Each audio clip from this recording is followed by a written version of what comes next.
Good evening, ladies and gentlemen. Thank you for joining us tonight on episode 30, season 3 of the Standoff with Brad and Richie here on New Zealand Sport Radio. We're here live every Wednesday on Facebook throughout the season.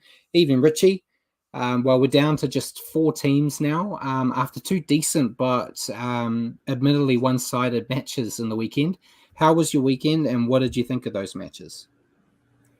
Weekend was very good. Thanks, Brad.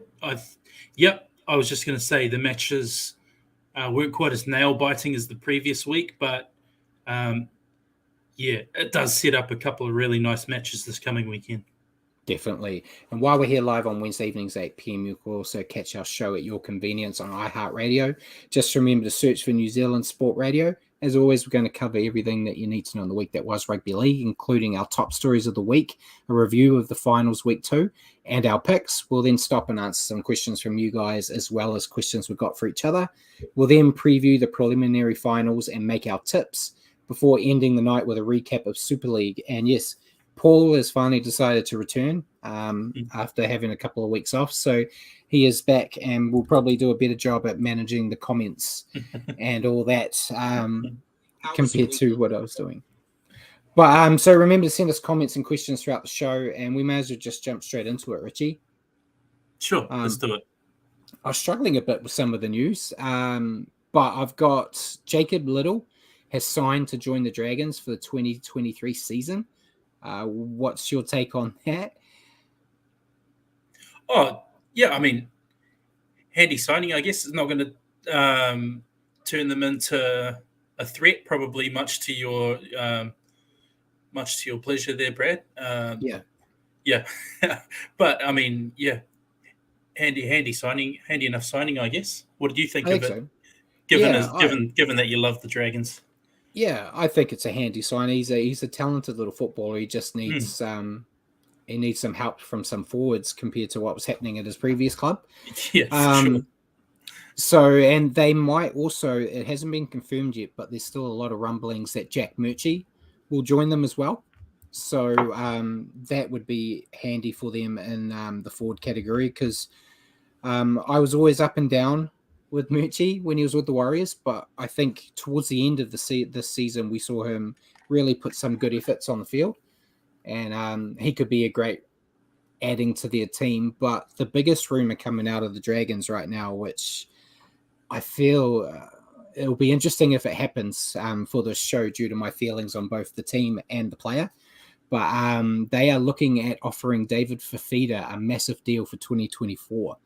What's your take on the potential possibility of Fifita joining the Dragons? I know his partner plays for the Dragons women's side, so that is, another tempting offer for him. But what's your take? Go back to Murchie. You can't pass me by without letting me have a chat about Murchie. So, yeah, I think Murchie. I think he's got a lot of talent. He just probably didn't get as much opportunity as he could have got here at the Warriors. So I think if he does end up going there and getting a lot of opportunity, I think we could see him blossom.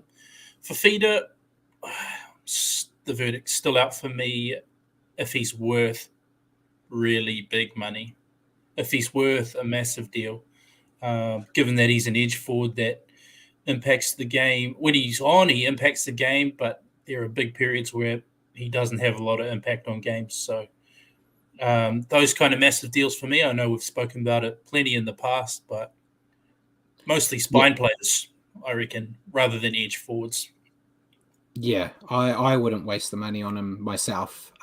If I heard that the Warriors were willing to throw $1 million at Fifita, I would suggest you could get 2 players that will give you more week to week for that money than what he will give you. He will give you those game-breaking moments from time to time, but you can't really just rely on that every second week, him doing something. At that money, you need consistency. Jacko brought some news up, which was further down the list, but I'll bring it up forward now. But Tyrell Sloan, also from the Dragons, is rumoured to be unhappy with the club and is set to request a release. Words are, as always, that he would, if he gets released, he'll end up at the Dolphins. But what's your take? Do you think it's fair for him to want to go, or is this another case of a young player not learning to bide their time? Yeah, perhaps. I know what camp you probably sit in, Brad. I think he looked like maybe not this season, the season before when he sort of burst onto the scene late in the season and looked like he could be anything. It felt like this year he had a couple of rough games at the start and then kind of was just put on the back burner for the majority of the year. So I think he's got a lot to offer. He's still very young, so whether or not that be at the Dragons or the Dolphins might be a good landing spot for him. Yeah, definitely. I'm normally against it. I think they need to learn to bide their time. But in this situation, I think it's the right decision because I feel that he was one of the better options to have in the halves, and they just weren't picking him. So if you're not going to get picked when you're one of the better ones there, what's the point of sticking around? I'd understand if it's a situation where you got like one of the best in the comp in your spot and you're like, no, well, I want to leave. But I'm just trying to look. Yeah, well, yeah, see, because they got Amoni. Well, he was playing on the wing. So he needs, and like Jacko said, he needs a top development coach, and Hook doesn't cut it. Yeah, I think the best thing for him would be if he could get to the Dolphins, sit under Bennett for a couple of years. I think it would do wonders for him. So hopefully that happens because I'm always very happy to see players leave the Dragons. So you surprised me. You surprised me though. I thought you were going to go old school and no, I'm normally old school with it. Yeah, but I think I felt he was a bit up and down, but he showed enough to show that he should be a regular. And the fact that he was getting, a couple of weeks in, a couple of weeks out, that's not good for your development. So move on. Would any player be worse for a couple of years under Bennett? No, that's probably a pretty fair statement. But next bit of news, we've got the Broncos. So they are set to stick with Kevy Walters as coach, but they want changes to his coaching staff. And Terry Madison's the first name to have left the ranks since the season ended. There's also, a lot of talk about Walters and Ben Eichen not getting on at the best of times and stuff. Just the traditional mess that is Brisbane right now. But what's your take? I feel like you got to stick with Walters because there's no one else. Anyway, so, you picked him, you got to stick with him until a better option is around. But what's your take? You got to stick with him until there's better around. I just think there's a lot going on behind closed doors there. Obviously, talk with Kevy Walters and Eichen not getting along. Also, Steve Walters, I think, he was in a position there and I think he's left. Can you confirm, Brad? I'm pretty sure he's walked out on his position. So if your own brothers, left the organization now, something fishy's going on there. I'm pretty sure I heard it on a podcast. Yeah, I'm on our website right now. It's just said he's departed. It doesn't say if he... Everything you hear on podcasts is always entirely true, and they're 100% fully informed. Yeah. So Terry Madison was an assistant coach. He's departed, and Steve Walters was the football admin manager. Yeah. And it's just said they've both departed. But yeah, it doesn't say they were sacked, but it doesn't say that they chose to leave either. So it's left in the air. But yeah, times are changing. And Jacko said Eichen's got too many brains and league nous for Kevin to relate to. It's pretty accurate. I think Eichen's very switched on. And I think they'll get better with his direction. It's just getting everyone else to fall in line. What does a football admin coach do? Does he buy the balls at the beginning of the season? Yeah, admin. He's an admin. He's an admin manager. Do we need? And he's an admin manager, not a coach. So in my experience with workplaces, managers don't do much. So I'm not really sure what he did. But yeah, that's a quick way to get fired, Brad. But moving on from the Broncos, I'm sure there's going to be a lot more developments in the next week or two that we can talk about with what happens there and the ins and outs and the coaching stuff. So we'll touch back on that. I'm pretty confident. But the Tigers, we've got to talk about the Tigers every week. It's part of the contract. But they're rumored to be willing to beat any offer given to Cameron Munster in an attempt to land him, and have told Braithen Astor to keep them in the loop with the ongoings with Munster and his contract situation. And Benji Marshall apparently is adamant that he wants Mitch Moses back at the club, which apparently other higher-ups in the Tigers aren't so happy about. But what's your take on first Munster and second Moses? Yeah, I don't know if Munster would want to go to the Tigers, or who would really, but I kind of felt like if he was wanting to go somewhere, it would be Queensland. Yeah, but as you always say, money talks, depends on the offer.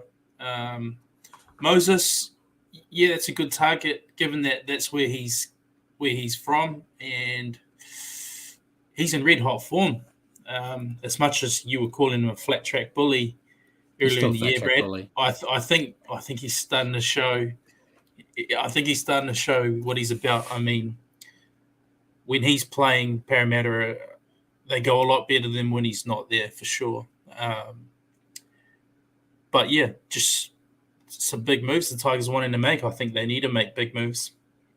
Yeah, and Jacko said Astor will use Tigers to get Munster a monster deal elsewhere. That's kind of what I'm feeling. Yeah, feeling like this is the perfect situation for a player manager to or a player agent, I should say, to get that monster deal, because you've got a team that's basically come out and said whatever people are offering, we're going to do more. So you know that's going to up the deals everywhere else. And I think I still feel if he is leaving the Storm, the fact he hasn't signed an extension with them by now is pretty obvious that he's going to go. I think he's going to be a Dolphin. I think even Cam Smith came out and said that too, didn't he? That he feels like he's going to end up at the Dolphins. Yeah, it ticks the box that he said he always wanted to go back to Queensland, and they're going to tick the money box as well. So you watch. We'll have an announcement after the show that he signed with the Roosters, but we'll see. But yeah, I've still got all my money in the basket of him being a Dolphin. But yeah, the Cameron Munster story is going to continue also, so we'll wait and see. And in some Super League news, Huddersfield have announced the signing of Titan Hassan Masters on a 2-year deal. Not a bad pickup for Huddersfield there.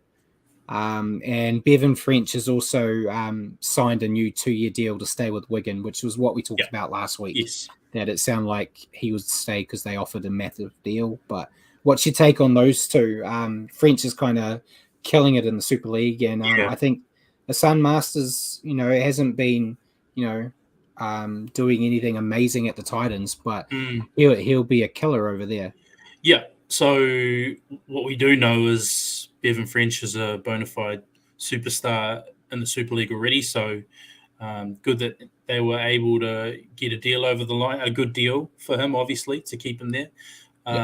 Isan, I think, is a big, strong player that will perform very well in Super League. I think Super League's a good level for him. It's the kind of league where some of these players go over and become superstars. Just look at who won the Man of Steel. Bodie Croft just got announced as the Man of Steel, best player in Super League. And thanks for stealing my news for the end of the show. But yes, well done. Sorry about that. Spoilers. Yeah. So I mean, I think Isan could go over there and do some good things. Yeah, definitely. And then the next bit is probably going to take a bit longer. Matt Lodge, favorite warrior of many. He had put a thing out on Instagram addressing a boxing match against Paul Gallen. There's a lot here, so I'm going to read from my little notes. But he wants to create a GoFundMe page, and he said if it reaches $1 million, he will donate it and his purse for the fight to develop a facility out west to aid troubled youth. Paul Gallen has come out afterwards and rubbished the call out and said if Lodge wants to help the community, he should use the $700K he's getting from the Warriors to set up the thing, and has said has already set his last fight in December against Justin Hodges.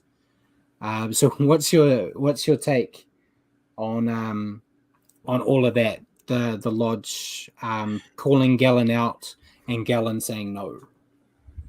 I might have a slightly sort of swayed view on this. Part of me thinks, yeah, that's cool, Matt Lodge. You sound like you want to do something cool. And then Gallen came out and said what he said, to which I kind of had a chuckle at, but also given that he's taken $700K of our cash, I kind of thought, yep, Gallen's kind of right there. But then I thought that's kind of hypocritical of Gallen because he's been stealing punters' money, people who pay to watch him box. So, yeah, I was a bit the same. I was like, yeah, great idea from Lodge. I don't know if he'll get $1 million in a GoFundMe. But I thought, like, if he could get that and get $1 million, it would be hard for Gallen to say no. And then seeing what Gallen said, like Simon said, I don't normally support Gallen, but with what Gallen said, like, there was more than what I just put, like, the knockout punch, pardon the pun, statement about the $700K because it relates to us and our personal feelings on the situation. But it's right. He's got a lot of money. He's probably going to get a huge pay rise with the Roosters as well. So $700K could go. But yeah, and then Jacko said Gal doesn't seem keen on facing Lodge either.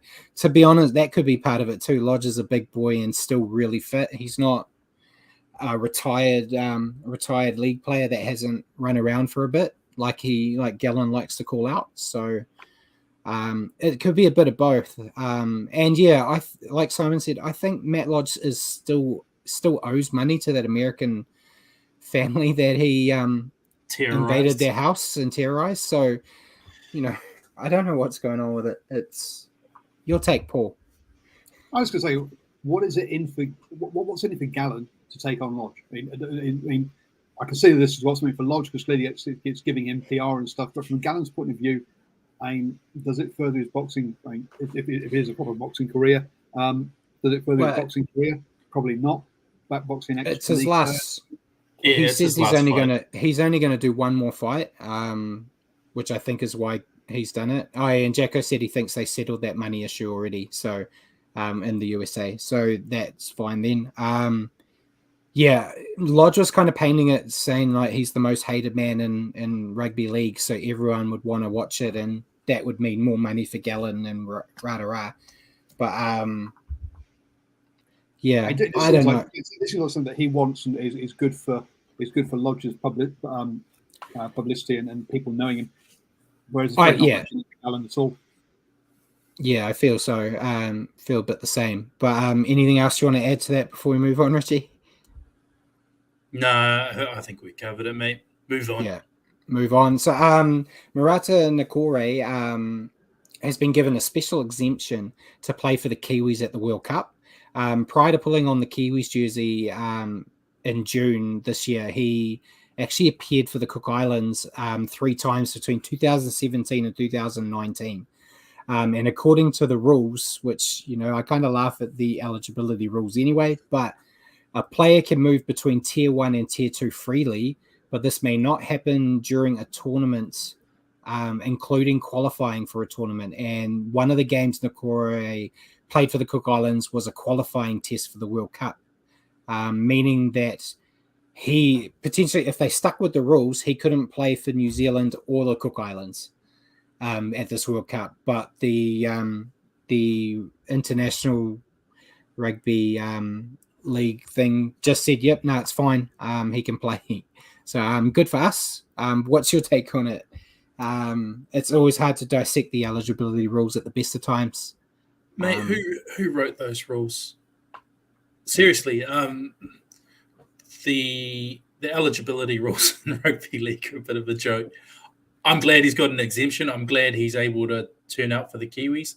I know he's wanted to turn out for the Kiwis. He was born in NZ, so he's got to tick the box of representing Cook Islands for his heritage. But now he'll get to play on the biggest stage for the Kiwis. So that's good for him. But yeah, the eligibility rules just leave me scratching my head. I don't mind it due to the fact that he played for the Cook Islands in 2019. Yeah. And we're now at 2022. If he had played for Cook Islands last year or this year, different story. I'd say that's tough luck. But it's similar. With Jeremiah Nanai, I haven't put him in here, but there's a quote from him that he said he wants to represent the Kangaroos, but if they don't pick him, he'll play for Samoa. Which is that's not the approach we want. You want to see, I'll talk about it in the next segment because I've got some players that have been named for World Cup sides. But the others that have been, that have decided they want to play for Samoa have already said so. And some of those guys would make the Kangaroos, but they've picked. So you've got to pick. I think that's the way, if at the start of the year, if you said, this is the country I want to play for, that's who you play for. There's no chopping and changing. But yeah, it changes depending on the player and depending on the team as it goes, which is ridiculous. But yeah, we're winning in this one, so I'll take it, as hypocritical as that makes me. But yeah, the last bit before we go into injuries and stuff. You go, Paul. Sudden change for Brad going, oh, it's good for the Warriors, it's good for the Kiwis, therefore I like it. What a surprise. 100%. 100%. But yeah, before we move on to injuries and naughty boys, I just wanted to go a little bit over the World Cup. Extended World Cup sides are starting to come out now. I think we haven't really talked about it that much, but I think we'll do a World Cup preview show or something and a few things for the World Cup. But I thought I'd just make mention of some notable selections. So Joseph Swali, I always get his last name wrong, and I apologize, Joseph, but he's elected to play for Samoa, joining Jerome Luai, Brian To'o, Junior Paulo, and Josh Papali'i to join your lovely little team Samoa, Richie. So I'm sure that makes you very happy. Yes. David Fafita has been named by both the Kangaroos and Tonga. So no words on who he's going to play for yet. I guess he's just going to pick a name out of the hat. Lachlan Elias has been selected for Greece. Sean Johnson has been selected for the Kiwis, which I'm not too surprised on. I don't expect him to play, to be honest, but you don't want a situation, touch wood, where you lose Dylan Brown and Jerome Hughes and then have, I don't know who you'd have coming in to play in the halves for them afterwards. So he's Cody good there as a Nakarima. backup. Cody Nakarima. Yeah. And Payne Haas was picked by the Kangaroos, but he's actually opted to withdraw from the World Cup while also confirming that he's going to remain with the Broncos. So that's a definite sign that the Kangaroos aren't going to win this World Cup because Payne Haas doesn't even want to bother to show up for them.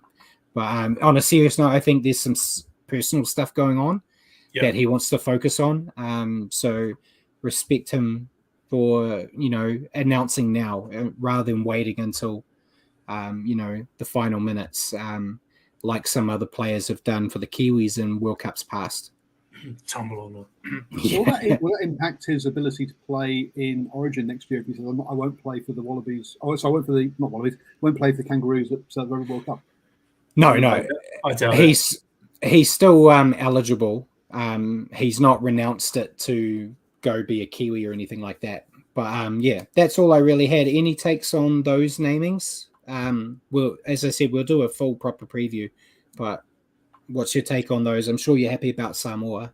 Yeah, I think Swali is a big one. I think given that players like To'o had already ruled themselves out, I think maybe Josh Adokar might be a shoo-in for the Kangaroos, but they were really looking for another winger, another outside back. I think, given his form this year, he would have been selected for the definitely Kangaroos. Sounded like they were going to pick him. Yeah, so I think it's massive, man. I think they're starting to put together a really well-rounded squad that could do some good things in the World Cup. And just on that Rugby League World Cup preview show, as Paul said, not sure that New Zealand Sport Radio has the budget everybody watching, make sure you subscribe to New Zealand Sport Radio on Patreon. Maybe that can fund the show. Yes, that would be great. Or you could just give me money. Link scrolling across the bottom of the screen there for you folks. So we'll move on to injuries. Not too many. Basically, just talking about the Rabbitohs for a little bit. Jai Arrow had a groin strain, but should be fit for this week. Alec Johnson, he got a hip flexor issue, and he is in doubt for this week, but they think that he should be there.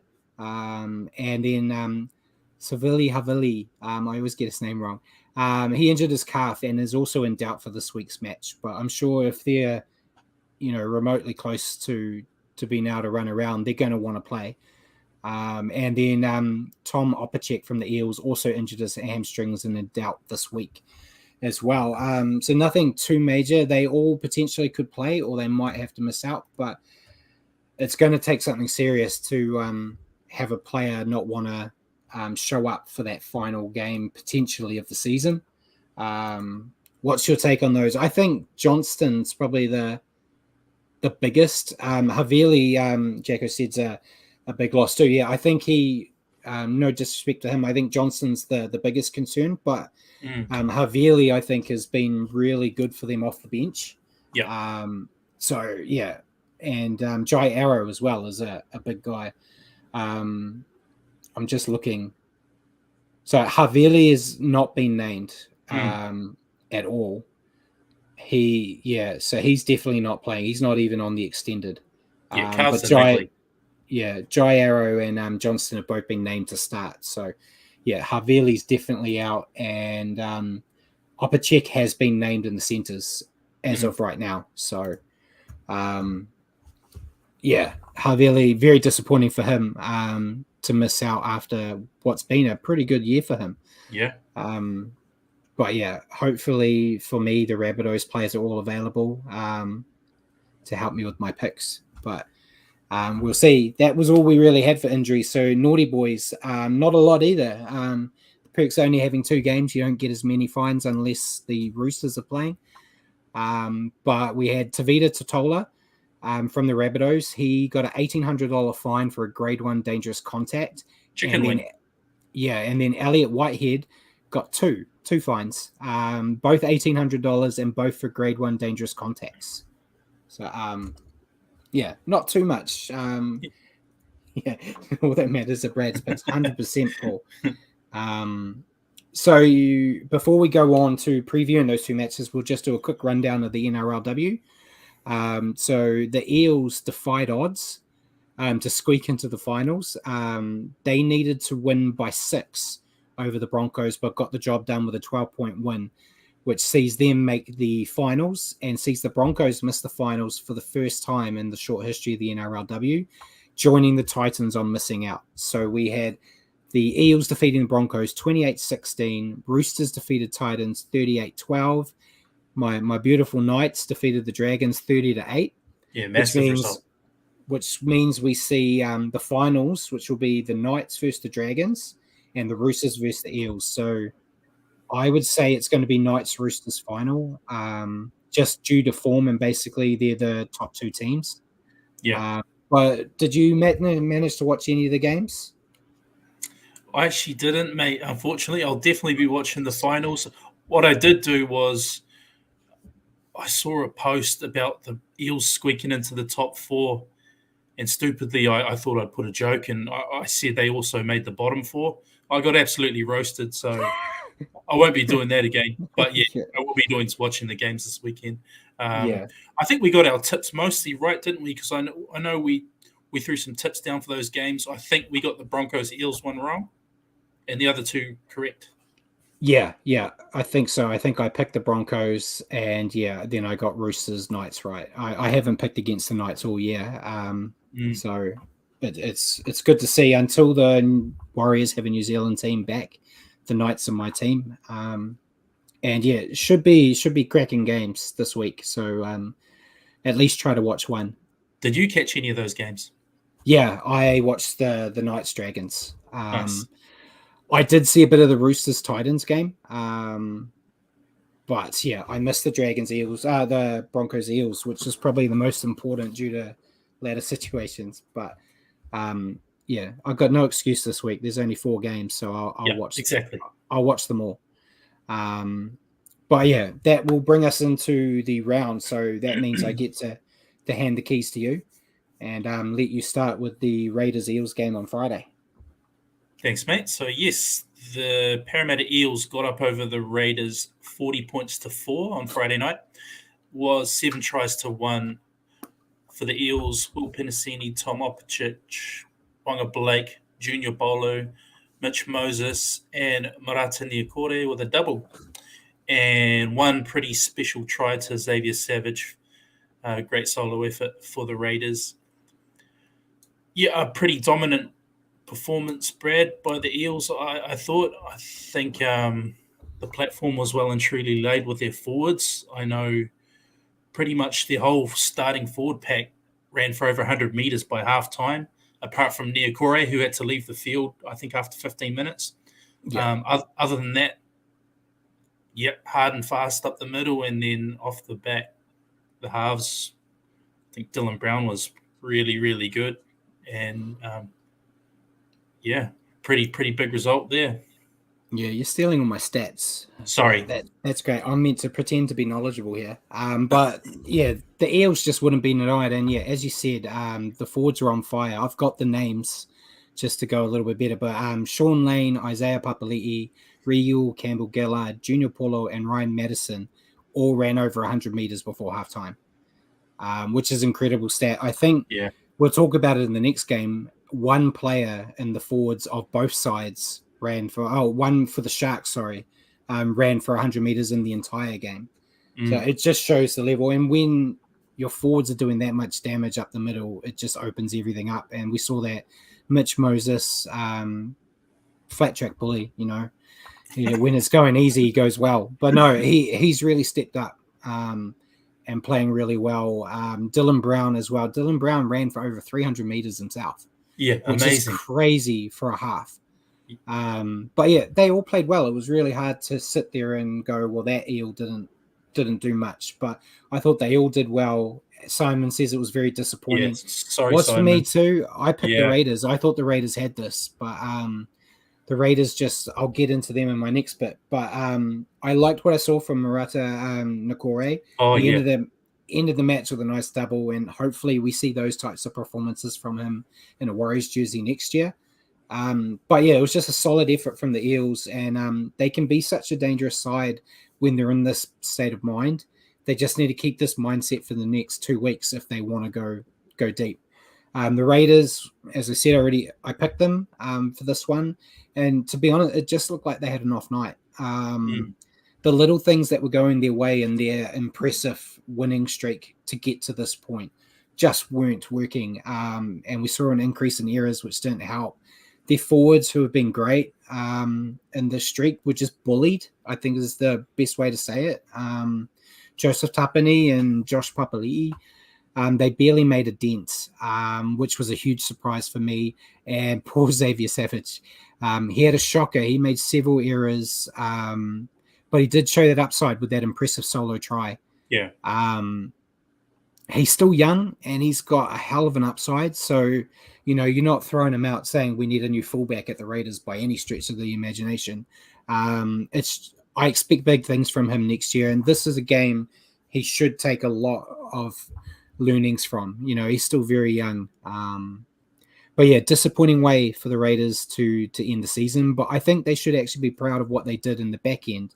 Yeah. And I'm sure they're going to be a stronger team in 2023. I know Ricky Stewart said if they hadn't had injuries, they would have been a top 4 side. I'm still not sure. But yeah, I think they definitely could be in talks to be in that category next year if they start the season how they ended this one, besides this game, obviously. Yeah, well said, Brad. I tend to think, given the start they had to the season, it's a win for the Raiders, really. I mean, they won first week finals and they made it this far, given the really bad start they had, and they were without their new recruit, Jamal Fogarty, who might not get the reps some of the other halfback signings, Nico Hines, Adam Reynolds. But their season really started to turn around once he came back, and I think he just gets everyone around the field and orchestrates that team. So, right, yeah, in one foul swoop, he improved the Raiders' season and destroyed the Titans one. So, but yeah, they looked a lot better with him out there, which was always going to be the goal. Yeah, so yeah, I think they'll hit the ground running next year. Hopefully, Simon. So the second game was on Saturday was the Rabbitohs 38 over the Sharks 12. 6 tries to 2. Mark Nichols, Tane Milne, Cameron Murray, Lachlan Ilias, Cody Walker. Tane Milne grabbed the second in the 66th minute. Only 2 tries for the Sharks. Brighton Nakora and Ronaldo Mulatalo. Yeah, I thought this game was pretty messy for good periods of it, Brad. I think both teams had 13 errors each, and it was a bit stop-start in patches, but in the end, the Rabbitohs showed their class again, and the Sharks conceding 30-plus points for the 2 weeks that they were in the finals and exiting straight sets. I think given the year they had, I know Craig Fitzgibbon was very disappointed in their defense in particular in the presser afterwards. So, yeah, I think given the season they had, that was a pretty meek way to bow out of the finals. Yeah, well, I picked the Rabbits to win anyway, but I didn't think it would be this one-sided. The Rabbitohs, I say it every bloody week, I feel, but they still make too many errors. I had them at 14 instead of 13, but when they held on to the ball, the points flowed. So I suppose that's the benefit of it. Cameron Murray was dominant in the pack. The rest of the forwards all put their hands up as well. They had quick play the balls, which allowed Damien Cook to play like the old days, which feels a bit mean. Getting it out of the ruck quickly and giving the backs time. Lachlan Ilias, he keeps building. Had another decent night. He directed play well, but it's his defense. I think like we talked about it in that final round of the regular season where he was a speed bump all night. Since the finals have started, he's missed 2 tackles, which is actually fantastic because I think he was almost double digits in that final round against the Roosters. So it's just great to see that he's developing there. Latrell Mitchell had another great night. He's yet to miss a conversion in this final series. Amazing. Which is fantastic. And his run meters were low, which I know a lot of people have been talking about. I think he ran for like 60 meters. But he creates so many opportunities for his teammates, which I feel is more beneficial to the club right now than saying he ran for 100 meters. He's just always dangerous with the ball. I'm 100% on the Rabbitohs bandwagon now. And while I thought they were dangerous in this match, if they don't improve that ball handling and their defensive reads on the outsides, they're not going to have a chance against the Panthers. So they really need to work on that. If they turn up with the sticky tape on the hands, they could potentially, upset the Panthers. But yeah, it all comes down to that respect for the ball.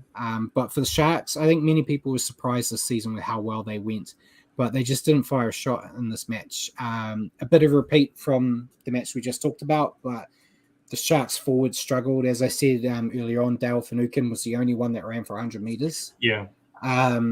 And that once they started struggling there, it just crept through the rest of the side, and they made a lot of errors. They missed 45 tackles, which you already mentioned, and they just weren't good enough to build pressure to get points. That's the basic. That defense, as you said, Fitzgibbon was savage about it. I think they said in the regular season they averaged like 15 points against them a game, and then as you said, they've doubled that in the finals, which is not the way you want to go. So yeah, it's been good all season. Then it went away when it mattered most, which is a big no-no. They won't be happy to go out in straight sets after reaching second place, but I think they've built a good platform for the future, and we'll learn a lot from this finals run and be better prepared next year. No one picked them to be a top 4 side before the season started, so And yeah, like Jacko said, the Sharks and the Cows have very favourable draws to get them into that top four. I know a lot. The Sharks had quite a comfortable draw. I'm not going to say an easy draw, but it was comfortable compared to others, which kind of helped them. But as the Rabbitohs and even the Raiders have shown, as long as you make that 8, if you're a good enough team, you can do damage in the finals. So, yeah, everyone wants that top 4 spot for that second chance, but some teams don't need it. Yeah, I still feel like next year they might be better for this experience. They had chances in this game that they just shot themselves in the foot with too. I mean, they had a try rubbed out. Lovely, would have been a lovely try off a kick and a behind the back pass, but Jesse Ramian was in front of the kicker. So, yeah. Actually, funny you mentioned Latrell Mitchell with his low running meters. I saw someone on Facebook, I must have been a Panthers fan, comparing him to Dylan Edwards, saying Edwards in his previous game ran for over 150 meters. Completely different kind of player. Yeah. It's apples and oranges. They're both very good, but they're different styles. Some people just look at run meters and deep dive into the stats too much. But when you look at Mitchell's game, his running game's deadly when he uses it, but he creates so much for the rest of the team as well. For a guy that big, his ball playing is crazy, and it just his influence on games. It's obvious. Look how much better they've done once he came back. He's like he's a big part of the reason they're in such hot form right now. So. Yeah, and as Jacko said, a team from outside the top 4s hasn't won the comp in the modern era until this year when the Rabbitohs go all the way. So it's a history-defining moment. So it'll be great. We'll see. I'm getting less and less confident the more I talk about it. Did the Cowboys do it in 2015? Where did they finish? I can't remember. I just have a feeling like they were outside the top 4. Could be completely wrong. Normally, yes, so I probably am. But that was the 2 games for the weekend. Cheers for that, Richie. I'm just checking. 2015, right? Yeah. The perks of technology. And who did you say? The Cowboys? Yeah. They were 3rd. Oh, okay. There you go. Yeah. There you go. I was wrong. Yeah. Yeah, I'm dreaming. You got to be positive. I'm a Warriors fan, remember, Jacko? So yeah, that was the round. So we may as well, if you can bring up the picks, if you like, you don't have to, but they're there. No star this week. I wasn't feeling it, but Richie, you got 2 out of 2. You picked, the Eels and the Rabbits. I got 1 out of 2. I got the Rabbits right, and then Paul Simon got a 0. Which sees Richard leading and pretty much confirmed to take the whole thing out. So congrats with 4 out of 6. And Simon and myself are both tied at the bottom, 2 out of 6. I mean, Richie, Brad throwing his toys out the pram. No star, even though you got a 2 out of 2. You got a perfect round. Boy, yeah, boy, it's only not taking as well, is he? You wait till the tips section, and I tip the exact same teams he does, just to rub it in. And Simon's given me his picks, so cheers for that, Simon. I'll write those down now. I don't give you a star because it was only 2 games. If it was the 8 games like you'd done earlier in the year, then we're talking. Yeah, fair call. So yeah, that is the picks. So we may as well go into questions. Were there any questions from anyone, Paul, or did we just talk all the way through it and answer them all? You talk all the way through and answer them. I do have a question myself, if that's allowed. Of course. Is that okay? Yeah, that's fine. So, that's fine. We've been talking now about this the Rugby League World Cup, and I'm just wondering what kind of coverage are you're looking at providing? Because having a quick look at the schedule, not only do we have the men's one, but are you going to be covering the wheelchair rugby league World Cup? And what is do you have any knowledge of wheelchair rugby league? I know they have wheels. Yeah, zilch. No knowledge. Okay, I feel like we won't try and and kind of fake that one then. I think the best I could do is results.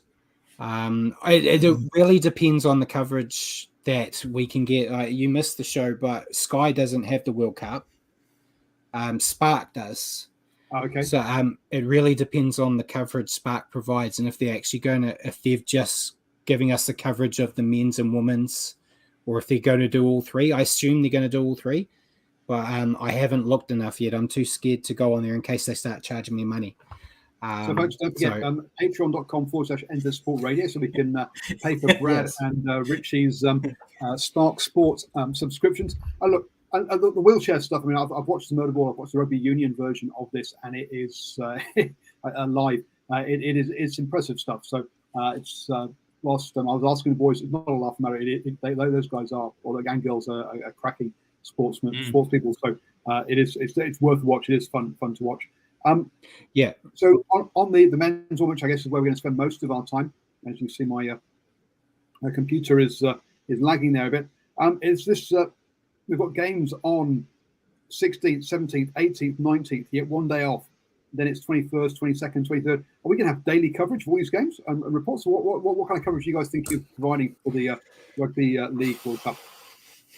See, you're throwing us under the bus here because we've had no communication on this yet. I have no idea. Simon's confirmed that they're going to play all the games on Spark, men, women, and wheelchair. So I don't know. Maybe a weekly wrap of all the key games. Weekly wrap. Oh, dearie me, you're slacking up. Folks, what I'm going to try and do is we'll do to get that weekly wrap, but also I think it'd be kind of cool to do a couple of the New Zealand versus Ireland game. That's a 7:30 p.m. kickoff. It's 7:30 their time though. No, yeah, all our games are they're all in the mornings and crazy times. So I'm still trying to. I'm not good with numbers, so I'm still trying to figure out what time they kick off in New Zealand. But once I get the Spark app all set up, it will have the schedule on there, and you can figure it out a bit better. Yeah, I think there's a couple there that we probably might be able to do a post-match reaction, and maybe get Ruin Hammer on as well to do some live post-match reactions to a couple of games, folks, on the weekend. So look out for those. Yes, obviously the boys will be doing that weekly wrap-up, but also look out for some post-match reactions as well, and maybe some specials around when it comes to finals time. It all depends how the Kiwis go too, Paul. Well, true. I mean, if they get out in the group stages, we might all go very quiet very quickly. Yeah. That's all we have for you, apart from your own questions. Okay, cool. So we'll go with your one first. Yep. Okay. So my one to you was, given that South City have made another prelim final this year, do you think the decision to allow Adam Reynolds to leave was a good decision and is justified? As of right now, yes. Earlier in the year, I think I was quite vocal that they had shot their finals chances in the foot by letting him go. When Lachlan wasn't doing as well as he is now, and Adam Reynolds was killing it with the Broncos. But yeah, after what we've seen now, I think this year he's really developed into a good footballer. And if Reynolds was there, would they have ended up higher on the ladder potentially? But they're still, one win away from a grand final, which is, the same as where they were with him last year. So I think it's probably better rather than paying that huge amount of money to keep him. So yeah, as of now, with hindsight fully intact, I say it was the good decision. What about you? Yeah, agree. Yeah. It is a good decision with the benefit of hindsight. If you'd asked me a couple months ago, I would have thought I would have been on the fence about it. But yeah. I think letting them go, they've managed to keep Cody and Latrell there, and I think those two combine so well. I think they've still got a good thing going on. I just think it's remarkable how well they've done with Reynolds leaving, also Wayne Bennett leaving. So they've had Jason Demetrio as their Gagai as well. Dane Gagai. So they've had some holes to fill, and they've done a really good job. Yeah, Jacko's basically said the same, saying Reynolds' best days are behind him, and young Elias is developing very well. Yeah, I think Reynolds has still got a year or two left, probably in him, but it's the right time to cut him off and go with a guy rather than waiting 2 years and potentially Lachlan being like most of the other young kids and saying, "Well, I'm leaving," and being a Dolphin. Give him the chance to learn now. And he's taken to it like a duck to water. So. I think 100% right decision. So well done on them. After I rubbished them for a couple of months at the start of the season. My question for you though, with the talks about the Lodge versus Gallen fight, if you had a boxing match against any NRL player, who would it be? It's a nice, fun question, Brad. We can consider this as an official call out to anyone watching as well that wants to put it out there. Absolutely. The weight class might be a little different. Weight classes don't matter. It's fine. That doesn't matter. This is a fantasy matchup. So the person I picked had to tick a few boxes. So they're Australian, tick. They're a Queenslander, tick. They did the Warriors dirty, big tick. So Reece Walsh, I'm calling you out, mate. Okay, so you're gonna beat up children. That's good to see. Maybe that fight won't be on the card. That's not a bad pick for you. What about you? It shows your cowardness. I've called him out on the show before. I've called him out on Ruin Hammer, and I've actually called him out on the Warriors Anonymous podcast. So I've called the guy out 3 times. He still hasn't called back, but I'm calling out Kane Evans. I'm fairly confident I can get a couple of punches in because he can't hit. He's shown that he doesn't know how to punch properly. So, Kane Evans. Please don't see this, but if you do, make it worth my while. He couldn't touch Will Chambers. He threw a few, but couldn't touch him.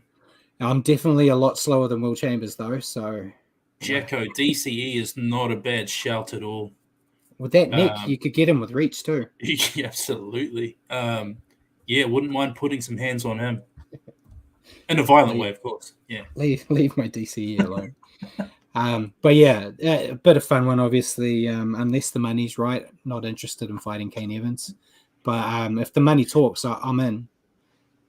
Well, I got Spark to pay for.